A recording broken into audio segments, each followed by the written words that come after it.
এক অসুস্থ বাঘ হাঁটতে পারত না, শিকারও করতে পারত না। ক্ষুধায় কষ্টে প্রতিদিন অনেক কান্না করত। জঙ্গলের কিছু দুষ্টু প্রাণী, বানর, শিয়াল, হরিণ তাকে দেখে মুখ ঘুরিয়ে চলে যেত। কেউ কথা বলতো না, সাহায্য করত না। একাকিত্বে বাঘটা আরও ভেঙে পড়ছিল। একদিন জঙ্গলে এক বড় হাতি এসে হাজির হলো। সে দূর থেকেই বাঘকে দেখে বুঝল এ প্রাণীটা বড় বিপদে আছে। কেউ তাকে সাহায্য করে না। বানর, ভাল্লুক, হরিণের কাছে গিয়ে হাতি রেগে বলল, তোমরা কেউ তাকে সাহায্য করো না কেন? সব প্রাণী বলল, ও তো শিগগিরই মারা যাবে। তাই ভাবিনি।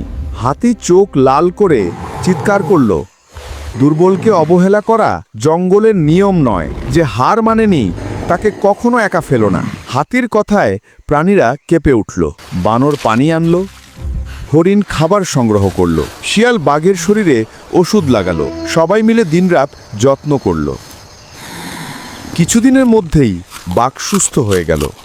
সবার সামনে দাঁড়িয়ে ধীরে বলল, দয়া আমাকে আবার বাঁচিয়ে তুলল। কাউকে অবহেলা করে মৃত্যুর দিকে ঠেলে দেয়া নয়, বরং ভালোবাসার হাত বাড়িয়ে দিয়ে তাকে নতুন জীবন দেওয়াই হলো সৃষ্টির সেরা কাজ।